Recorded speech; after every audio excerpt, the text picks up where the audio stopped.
Hello students, today I am going to teach you the last lesson of your textbook Flamingo. बच्चों, Flamingo का जो पहला lesson है उसका नाम है द लास्ट लेसन. तो लास्ट लेसन को हम पढ़ाने जा रहे हैं. At first I will give you some reference of this lesson. इस लेसन का थोड़ा सा रेफरेंस मैं आपको बता दूं कि है क्या ये. देखिए, द राइटर ऑफ दिस ऐसे, इस ऐसे का जो राइटर है वो है अल्फोंस डोडे. इसमें टी साइलेंट रहता है, तो अल्फोंस डोडे कहेंगे इसको, ये ध्यान रखिएगा. He was born in 1840 and died in 1897. वह 1840 में पैदा हुआ और 1897 में मर गया. He was a French novelist and short story writer. The last lesson is set in the days of the Franco-Prussian War, 1870 to 1871. तो ये जो कहानी है बच्चों, ये फ्रेंच नॉवेलिस्ट और शॉर्ट स्टोरी राइटर अल्फोंस डोडे ने लिखी है. इसमें द लास्ट लेसन इसका नाम है, और उस समय का वर्णन है जब 1870-71 के आसपास में फ्रांस और प्रूशिया का युद्ध हो रहा था. देखो, फ्रांस और प्रूशिया ये दोनों यूरोप में है, याद रखिएगा. जिसको आजकल जर्मनी के अंदर मिला दिया गया है, पूरा जर्मनी कहलाता है आजकल. उस समय प्रूशिया अलग था. France was defeated by Prussia, led by Bismarck. Prussia then consisted of what now are the nations of Germany. तो उस समय प्रूशिया का जो शासक था वो बिस्मार्क था. बिस्मार्क के बारे में इतिहास में आप जब पढ़ेंगे तो बिस्मार्क को लौह पुरुष कहा जाता है, यानी बहुत आयरन मैन उसका नाम है. आयरन मैन यानी बहुत ही एकदम डिटरमिन्ड था शासक था. वो बहुत ही सख्त कड़े मिजाज का शासक था. यानी ऐसा शासक नेपोलियन बोनापार्ट भी, यानी उसके बाद जो रहे हैं नेपोलियन बोनापार्ट, हिटलर, ये रहे, लेकिन बिस्मार्क जो है अपने आप में एक बहुत ही कड़क शासक था. तो उस समय की कहानी है ये. Prussia then consisted of what now are the nations of Germany. Prussia जो है उस समय कहलाता था, आज जिसको जर्मनी के अंतर्गत आते हैं ये सब. Prussia, Poland and parts of Austria, ये सब जो है जर्मनी के अंदर आते हैं. ये प्रूशिया के भाग थे उस समय, Germany, Poland, parts of Austria. In the story the French districts of Alsace and Lorraine have passed into Prussian hands. तो जब युद्ध हुआ था 1700 यानी 1870 और 71 में, तो प्रूशिया ने फ्रांस के 2 डिस्ट्रिक्ट ऑल्सेस और लॉरेन जीत लिए थे. वो उसके हाथ में चले गए थे प्रूशिया के. तो read the story to find out what effect this had on life at school. कि स्कूल में जो है इसका, इस कहानी का, यानी इस युद्ध का, इसके हार का क्या प्रभाव पड़ा, ये हम इस कहानी में पढ़ेंगे.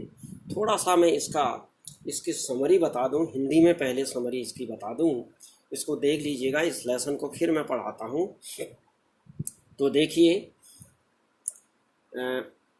कथाकार जो फ्रेंच, इसमें जो पहले ये देखिए कि इसमें जो कैरेक्टर हैं, एक तो फ्रेंच है, फ्रेंच जो है स्टूडेंट है, और दूसरा एम हेमेल जो है ये टीचर है. ये एम हेमेल जो है 40 साल से फ्रेंच लैंग्वेज पढ़ाने वाला टीचर है.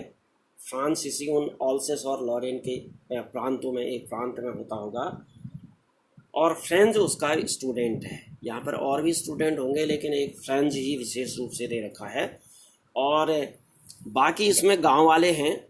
ओल्ड हॉसर है, यानी हॉसर का मतलब सम्मानित व्यक्ति से होता है. तो मेन चीज़ ये ध्यान रखिए, इसमें कैरेक्टर है वो स्टूडेंट फ्रेंच है और टीचर एम हेमल है. बस इन्हीं के बीच में ये कहानी चल रही है. और युद्ध जो 1870-71 का है, उस युद्ध की जो सूचना है वो एक बुलेटिन बोर्ड यानी समाचार पट होता है शहर के बीच में, तो वहाँ पर मिलती है।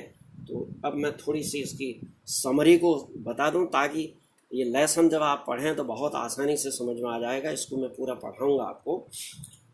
कथाकार फ्रेंज सुबह पाठशाला के लिए काफ़ी देरी से चला। एम हेमेल से वो डरता था। वे विद्यार्थियों से पार्टिसिपल के बारे में प्रश्न करने वाले थे। कौन? M Hamel. एम हेमेल जो है विद्यार्थियों से पूछने वाले थे कि कल मैं पार्टिसिपल्स के बारे में पूछूंगा। तो पार्टिसिपल किसे कहते हैं जानते हैं आप? पार्टिसिपल का मीन्स होता है कृदंत, हिंदी में कृदंत कहते हैं। ये पार्टिसिपल जो है प्रेजेंट, पास्ट और परफेक्ट पार्टिसिपल 3 प्रकार के होते हैं, ये याद रखिएगा। ये एडजेक्टिव का काम करते हैं यानी विशेषण का काम करते हैं पार्टिसिपल, ध्यान रखिएगा। कथाकार को उसके बारे में पहले अक्षर का भी पता नहीं है। He does not know even ABCD of participles. कौन? फ्रेंज। फ्रेंज कथाकार है, यहाँ पर ध्यान रखिए। जो कथाकार है, कहानी नरेटर है, कहानी का वर्णन करने वाला है, वो फ्रेंज ही बना है। तो उसको कुछ भी पता नहीं था। ही did not know even ABCD of participles के बारे में कुछ भी नहीं जानता था। तो वो डरता था, इसलिए उसको झिड़कने का, झिड़की खाने का यानी डांटे जाने का डर था। इसलिए वो क्या किया, उसने दूर भागने और दिन बाहर बिताने का उसने एक विचार किया सुबह। लेकिन मौसम क्या था? गर्म और चटकीला था, बहुत अच्छा था। लेकिन उसने दूसरा ही फैसला ले लिया थोड़ी देर में, और वो पाठशाला के लिए जल्दी ही दौड़ पड़ा। अब क्या हुआ, जैसे आगे बढ़ा वो, तो टाउन हॉल के सामने से जब गुजर रहा था तो वहाँ पर एक बुलेटिन बोर्ड होता है। बुलेटिन बोर्ड का मतलब बच्चों समाचार पट कहते हैं उसको। और वहाँ पर एक बड़ी भीड़ वहाँ उसने देखी, जहाँ उस समाचार पट में हमेशा 2 साल से लगातार बुरी खबरें आ रही थी। बुरी खबर का मतलब ये था कि आज प्रूशिया ने जो है फ्रांस के इतने सैनिक मार दिए हैं, या इस तरह के, मतलब फ्रांस के फेवर में जो न्यूज़ था वो नहीं होता था, कहने का मतलब, इसलिए बुरी खबर कहा गया। लोगों की हारी हुई लड़ाइयाँ और दूसरी महत्वपूर्ण खबरें केवल वहीं से मिलती थी। प्रायः जब पाठशाला शुरू होती थी तो काफ़ी शोर शराबा होता था। यानी फ्रेंज जो है जब स्कूल जाता था तो वहाँ पर बहुत कोलाहल रहता था, क्योंकि सारे बच्चे हल्ला गुल्ला करते होंगे बहुत ही। There would be many students in the classes. Class में जो है बहुत ही स्टूडेंट्स होते होंगे, and they will be making a noise, और वो हल्ला कर रहे होंगे। तो आज क्या, but today is very keep and quiet there. एकदम जो है साइलेंस एंड क्वाइट, एकदम शांति और बिल्कुल चुप्पी थी आज। There was no sound in class में जो है कोई साउंड नहीं थी आज। क्यों भाई, क्यों नहीं थी? देखो, अब देखो, लेकिन अब बहुत शांत था। वह बिना दिखाई पड़े अपने डेस्क में पहुंचने के लिए उस हलचल पर निर्भर था। यानी जो हलचल होती थी, हल्ला गुल्ला होता था, उसमें वो घुस जाता था क्लास में किनारे से, और टीचर को पता नहीं रहता था कि ये कौन आया कौन गया, क्योंकि शोर बहुत होता था। लेकिन आज क्या था, वो शर्म से लाल हो गया जब उसने देखा क्लास में कि एवरीवेयर देयर इज साइलेंस। वहाँ पर बिल्कुल शांति है। Nobody is speaking with each other, एक दूसरे के साथ कोई भी बातचीत नहीं कर रहा है। तो उसको क्लास में शांति जब देखी तो अब कैसे घुसे क्लास में, तो एकदम ब्लश्ड हो गया, ये शर्म से लाल हो गया। और उसने क्या किया, शर्म से लाल होकर के और डरा हुआ जो है वह क्लास में धीरे धीरे गया। तो एम हेमल ने उसको देखा और लेकिन विनम्रता से उससे कहा कि अपनी सीट पर बैठ जाओ। I was starting without you, कहता है कि मैं अपना पाठ जो है तुम्हारे बिना ही मैंने शुरू कर दिया है, यानी तुम लेट हो गए, कहने का मतलब कोई बात नहीं। आज उसने डांटा नहीं, because it was the last lesson of that school, उस स्कूल का ये लास्ट लेसन था। तो देखिए आगे, एम हेमल उन कपड़ों में था जो वह निरीक्षण और पुरस्कार दिवसों पर पहनता था। सारी पाठशाला बहुत ही विचित्र और शांत प्रतीत होती थी, लेकिन उसने हैरान करने वाली वहाँ पर एक चीज़ थी कि गांव के बुजुर्ग लोग भी बेंचों पर पीछे बैठे हुए थे। गांव के लोग सब बैठे हुए थे बेंचों में। आज विचित्र चीज़ ये थी, क्योंकि अब आप कहेंगे कि सर स्कूल में गांव के लोग कैसे आ गए, क्योंकि लास्ट लेसन था, अपने टीचर को जो है क्या करना चाहते थे, वो रिगार्ड देने के लिए आज उसके सुनने के लिए वो सारे गांव के लोग वहाँ पर आए थे। बच्चों की तरह, बिल्कुल स्टूडेंट्स की तरह जो है बेंचों में बैठे हुए थे और एम हेमल जो है उनको बता रहे थे। तो क्या हुआ, एम हेमल अपनी कुर्सी पर चढ़ा और गंभीर और विनम्र आवाज़ में बोलना शुरू किया। उसने कहा, मेरे बच्चों, यह आखिरी पाठ है जो मैं तुम्हें पढ़ाऊंगा। उसने उन्हें बताया कि बर्लिन से एक आदेश आया है अल्सेस और लॉरेन के स्कूल में, लेकिन जर्मन भाषा पढ़ाई जाएगी, क्योंकि अल्सेस और लॉरेन जो है जर्मनी के अंतर्गत यानी प्रूशिया के अंतर्गत आ गए थे। फ्रांस उनको हार गया था, इसलिए वहाँ जर्मन टीचर आना था। तो क्या हुआ, नया शिक्षक अगले ही दिन आ जाएगा और फ्रेंच का उनका आखिरी पाठ था। वह चाहता था कि वे पूरा ध्यान से पढ़े, यानी ध्यान दे उस पर।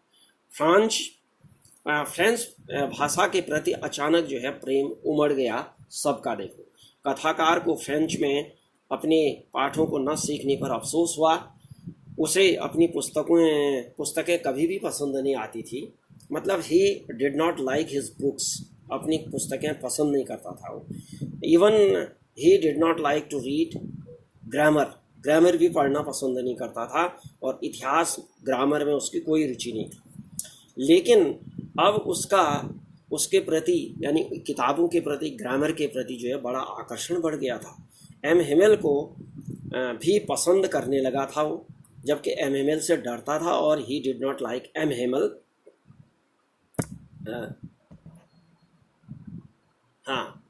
टिल दिस डे, यानी इस डेट तक वो पसंद नहीं करता था, लेकिन आज अच्छा लगने लगा। तो उसका डंडा भी भूल गया वो। एम हेमल हमेशा अपना एक रॉड जो है अपने कोख में दबाए रखता था, तो उसको भी भूल गया।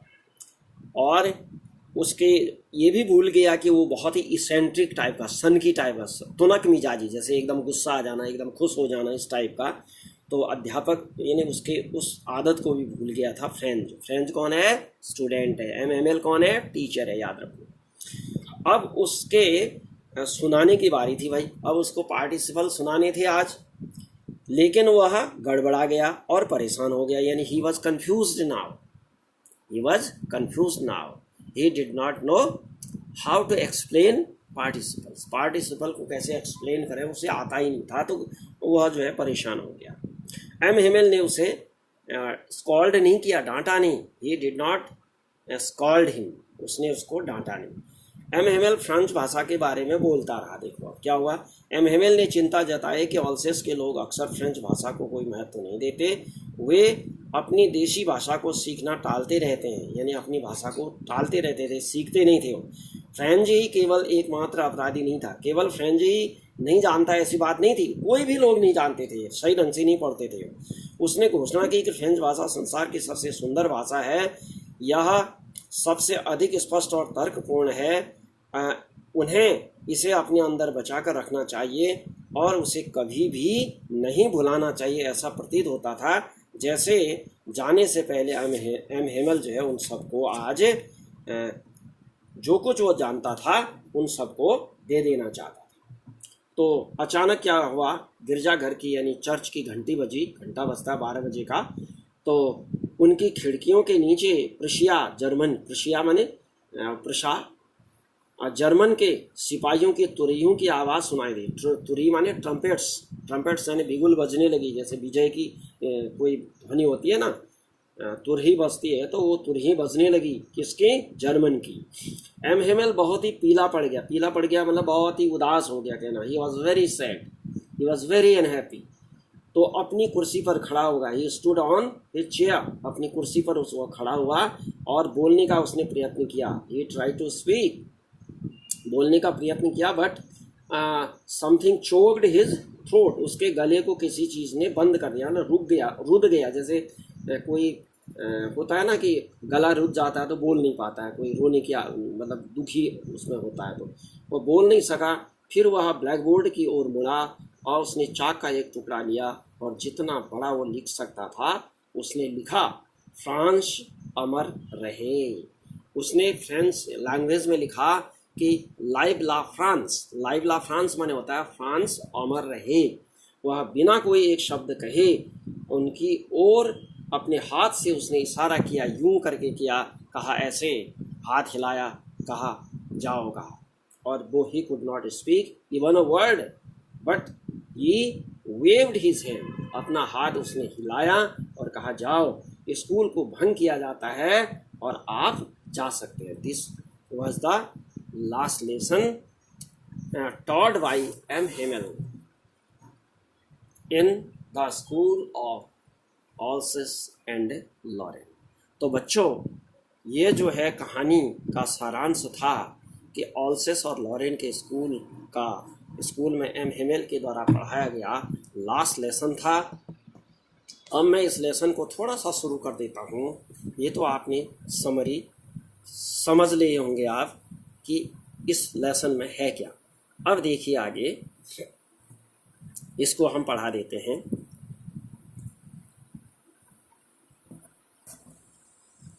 हाँ,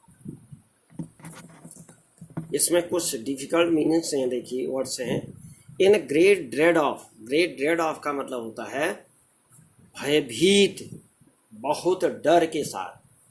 इन यूनिजन, यूनिजन का मतलब होता है एक साथ, जैसे आप प्रार्थना बोलते हैं ना एक साथ, तो उसको कहते हैं यूनिजन।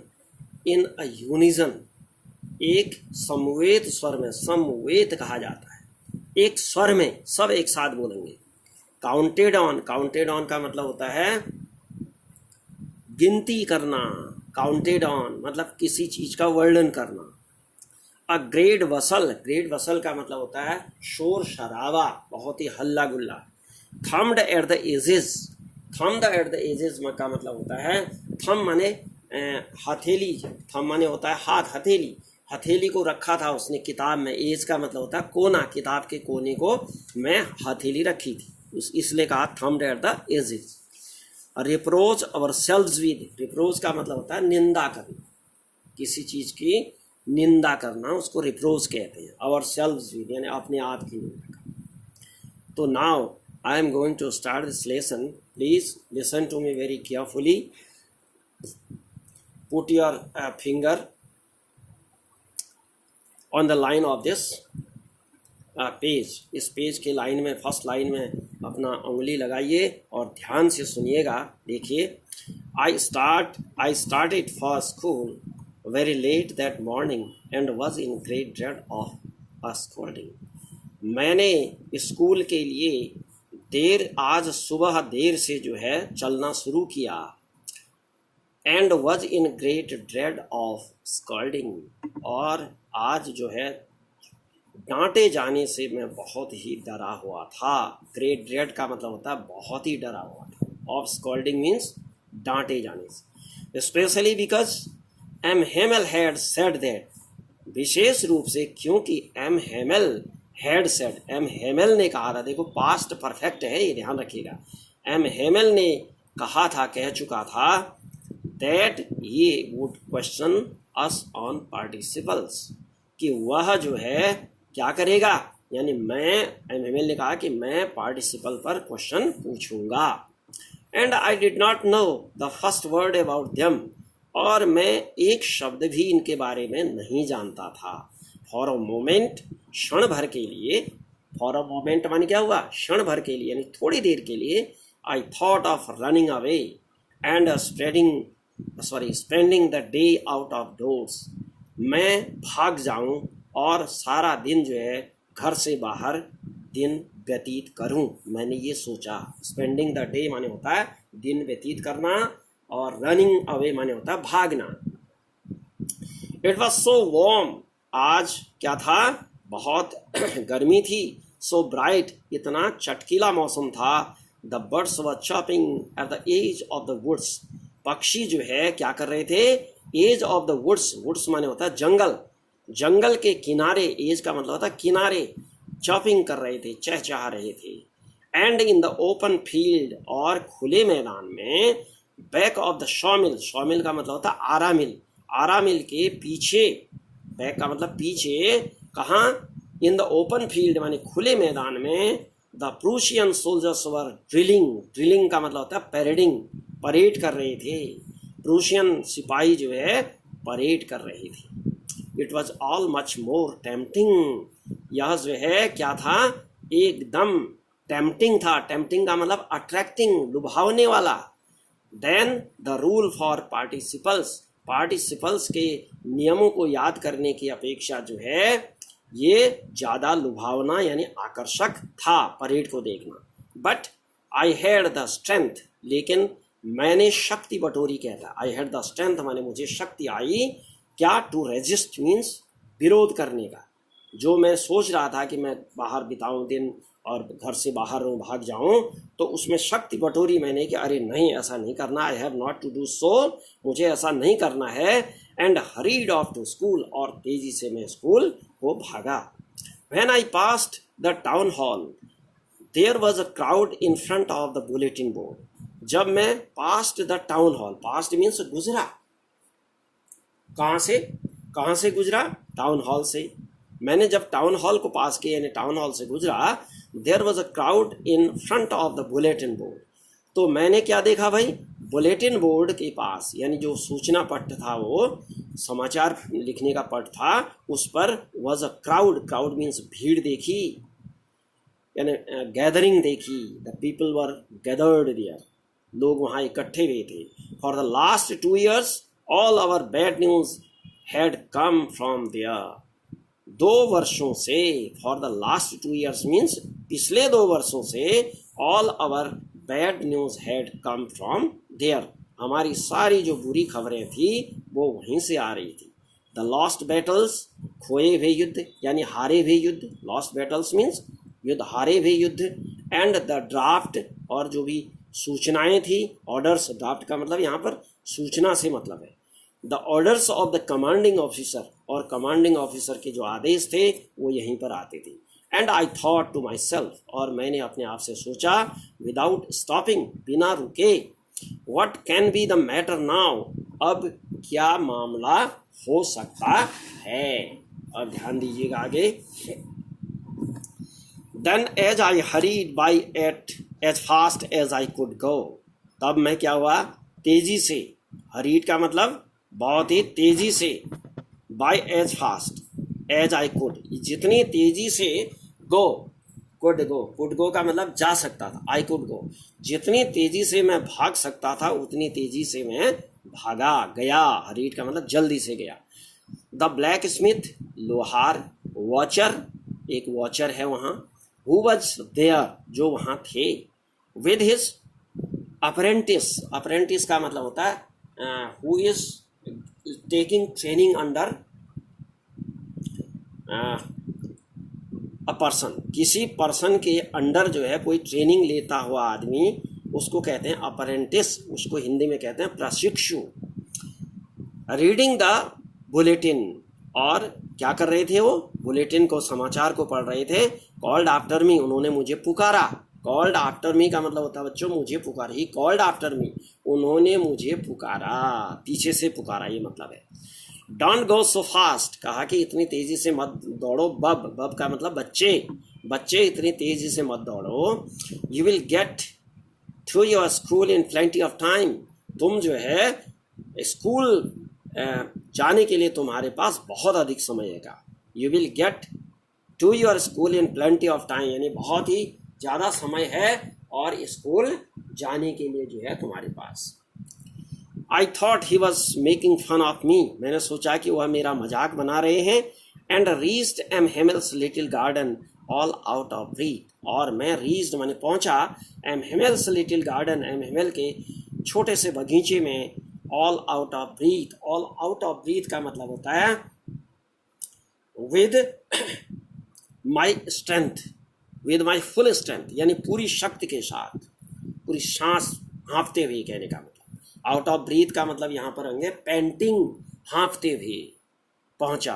तो बच्चों आज इतना ही बताएंगे क्योंकि बहुत लेंदी हो जाता है ये वीडियो, और कल जो है इससे आगे अब इसको लेसन को हम पढ़ाएंगे, उसके बाद इसके जो भी होंगे क्वेश्चन वगैरह। तो प्लीज़ अगर आप, अब मैं क्या करूँगा, ये सारा पूरी बुक आपको पढ़ाऊँगा, तो मैं ये अपील करूँगा आपसे कि आप इसको लाइक करें मेरे वीडियो को, और शेयर करें अपने दोस्त जो भी परिचित हैं तुम्हारे, और यदि सब्सक्राइब नहीं किया है आपने तो अवश्य सब्सक्राइब करें ताकि मेरे सब्सक्रिप्शन बढ़ जाएं। और क्योंकि देखिए मैं कोई अब यहाँ पर जो है मुझे ये नहीं करना है कि भाई कंपलसरीली मैं ये कोई वो करूँ, लेकिन एक आप लोगों ने आग्रह किया तो मैं ये सब कर दे रहा हूँ। तो इसका इतना ही मुझे चाहिए कि आप सब्सक्राइब कर दें मेरे चैनल को अगर नहीं किया है, तो जिससे कि मेरा मनोबल बढ़ेगा और मैं मुझे प्रोत्साहन मिलेगा और मैं आगे और पढ़ाते जाऊंगा, आपको नई नई चीज़ें बताते जाऊंगा इसी के साथ, और ग्रामर की भी दूसरी चीज़ें। और मैं जब भी सेंड करता हूं तो आप उसको ज़रूर देखें पूरे वीडियो को, ताकि आपके लिए वो लाभदायक हो सके। Okay, thank you.